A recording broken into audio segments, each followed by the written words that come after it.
안녕하세요 유튜브 시청자 여러분, 제자르입니다. 레스터 시티와 토트넘의 24-25 프리미어리그 1라운드 경기가 있었습니다.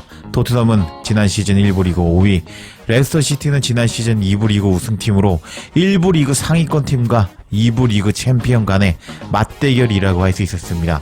근데 웃긴 것이 정작 레스터 시티를 우승시킨 마레스카 감독은 현재 첼시 감독으로 부임해서 어제 맨시티에게 2대0으로 패배했고, 그리고 지난 시즌 노팅엄에서 경질 당한 스티브 쿠퍼 감독이 올해 6월부터 레스터 시티 감독을 맡고 있는 상황이라고 할 수 있겠습니다. 즉 쿠퍼 감독은 선수들 파악하기도 힘든 상황이라고 할 수 있는데, 경기 전 쿠퍼 감독은 기자회견에서 공격수 다카와 제이미 바디는 부상으로 인해 출전할 수 없습니다. 다카는 발목 부상 후에 몇 달 동안 결장할 것이고, 바디는 복귀에 가까워졌지만 잠시 동안 결장할 것입니다 라면서 핵심 공격수 2명이 못 나온다고 밝혔지만, 훌륭한 토트넘이지만 두려워할 것 없다고 강한 척을 한 상황이었습니다.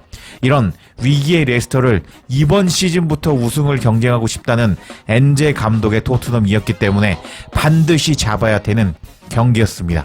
이런 상황에서 라인업이 공개가 되었는데, 토트넘은 비카리오 키퍼, 우도기, 반더벤, 로메로, 포로, 뽀백, 메디슨, 벤탄쿠르, 파페사르, 손흥민, 소랑키, 존슨 11명을 선발로 내보냈고, 레스터는 윙크스 그리고 제이미 바디가 못 나온다고 감독이 말했는데 바디가 선발로 나왔습니다.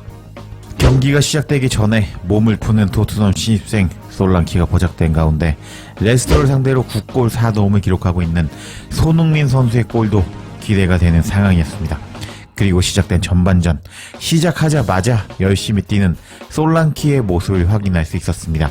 그리고 슬슬 토트넘이 점을 먹고 공격하기 시작했고, 3분 손흥민 선수가 측면에서 공을 잡는 모습이 포착되었습니다.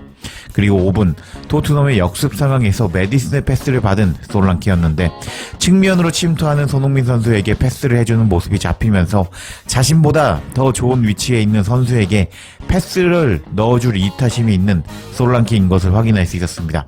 그리고 8분 손흥민 선수와 솔랑키의 연계 플레이가 나와버렸는데, 박스 밖에서 얼리 크로스를 넣어주는 손흥민 선수였고, 그 공을 몸을 날려서 헤더를 맞추는 솔랑키였는데, 손흥민 선수의 말도 안 되는 키패스 능력과 그리고 그 공을 받아 먹는 솔랑키의 연계 플레이는 이번 경기 두 선수의 합작골이 나올 것 같은 느낌을 주었습니다.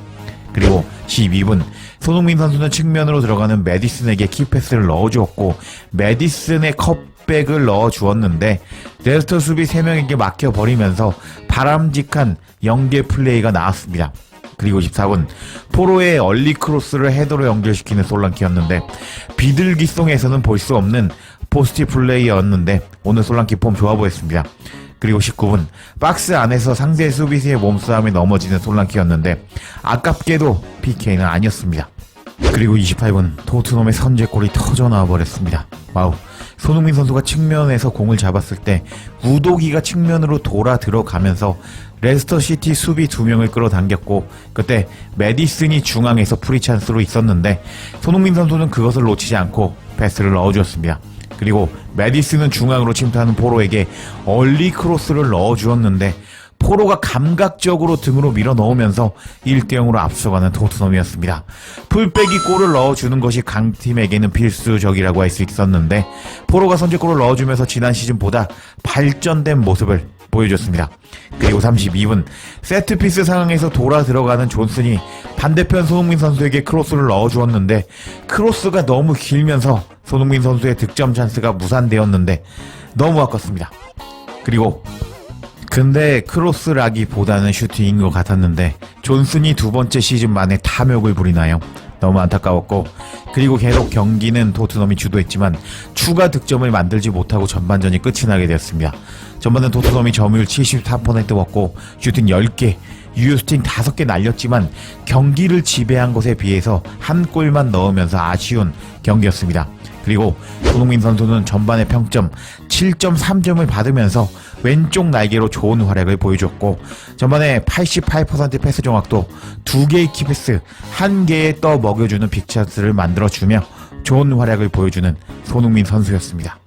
그리고 후반이 시작되기 전에 선수들을 격려시키는 캡틴 손흥민이 포착되기도 했습니다. 그리고 시작된 후반전 50분 메디슨이 박스 안에서 각도가 없었는데 어제 에제와 같이 수비벽에 슈팅을 때리면서 탐욕스러운 모습을 보여주었는데 안타까웠습니다. 그리고 54분 파페사르의 패스를 받은 솔랑키는 박스 안에서 각도가 없는 상황에서 슈팅을 때렸는데 키퍼 선방에 막혀버렸는데 아까웠습니다. 그리고 55분 박스 안에서 벤탄쿠르의 슈팅이 나왔는데 키퍼에 막혀버리면서 두 골의 골 찬스에서 골을 못 넣은 토트넘이었고 57분 레스터의 공격 상황에서 제이미 바디의 헤더골이 나오면서 동점이 되어버렸는데 바디 이번 경기 못 나온다고 연막 작전 펼친 쿠퍼 감독의 노림수가 통하는 순간이었습니다. 그리고 벤탄쿠르가 경합 상황에서 큰 부상을 당해서 교체를 당했는데 벤탄쿠르는 계속 큰 부상을 당하고 있는데 안타까웠습니다. 그리고 77분 벤탕, 사르, 존슨, 메디슨을 빼고 그레이, 베리발, 셉셉이 베르너를 투입하면서 공격적으로 변화를 주는 토트넘이었는데 역전골을 넣어야 되는 상황에서 토트넘 팬들은 다양한 반응을 보여줬습니다. 저는 경기를 충분히 보고 있는데요. 이번 시즌은 우리의 시즌이 될 것 같습니다. 라면서 경기력에 만족하는 토트넘 팬도 있었고 우리는 리그에서 우승할 것 같습니다. Come on your Spurs 하면서 역시 경기력에 만족하는 팬도 있었습니다. 그리고 메디슨은 프리시즌 이후에 힘을 내기 위해 노력하기로 결정한 것 같은데 저는 그것이 좋습니다. 라면서 메디슨에게 만족하는 현지 팬이었고 브레너 존슨 빼고 시셜리송 투입합시다. 우리는 더 많은 추가골이 필요합니다. 우리의 쓰리톱은 너무 낭비적인 것 같습니다. 작년과 똑같네요. 똑같은 거 반복하고 있습니다. 라면서 공격이 마음에 안 드는 토트넘 팬이었고 우리는 경기를 즐기지 못하고 있는 것 같습니다. 존슨이 경기장에 있는 거 맞나요? 라면서 존슨 안 보인다고 비난하는 팬도 있었습니다. 재밌는 경기와 멋진 골이 나왔네요. 솔랑키 망할 것 같은데요. 라면서 첫 번째 경기부터 솔랑키 비난하는 팬이 나오기도 했습니다. 앞서가다가 동점골 허용하는 토트넘 너무 싫어요. 가보자. 우린 이 경기에 이겨야 된다고. 셉셉이 베리발 그레이 조합이라니 꿈꿔왔던 미드필더 조합이네. 라면서 교체 카드에 기대감을 보여주는 팬도 있었습니다. 우리 감독을 바꿀 수 있을까요? 감독이 쓸모가 없는 것 같습니다. 라면서 앞서가던 경기 동점이 되자 엔제 감독을 비난하는 팬도 있었고 시셜리송은 투입 안 하나요? 못하던 존슨 드디어 빼는군요. 라면서 우승을 노린다더니 무승부 각이 나오자 분노하는 토트넘 팬들이었습니다. 그리고 후반 계속 공격하던 토트넘이었지만 윙투윙 크로스를 노리는 패턴을 잘 파악하며 막아내는 레스터였고 91분 오늘 경기 많이 뛴 손흥민 선수를 빼주고 시셜리송과 스펜스를 투입하는 토트넘이었습니다. 전반에 밀어붙일 때 추가골을 넣었어야 했는데 전반전에 완벽한 골찬스에서 탐욕을 부려버린 존슨의 탐욕이 오늘 경기를 망쳤다고 할 수 있겠고 그리고 시즌 첫 경기이긴 하지만 지난 시즌과 비슷한 공격 패턴인 윙투윙 공격 전술을 고집한 엔제 감독도 이번 경기를 망쳤다고 할 수 있겠습니다. 레스터 정도는 잡아줘야 했었는데 비긴 토트넘이 이번 시즌 어떻게 될지 지켜봐야겠습니다. 제자리에 영상 놓치지 않도록 알림 설정해 주실 것을 부탁드리며 영상 마치겠습니다. 구독과 좋아요 댓글은 사랑입니다. 감사합니다.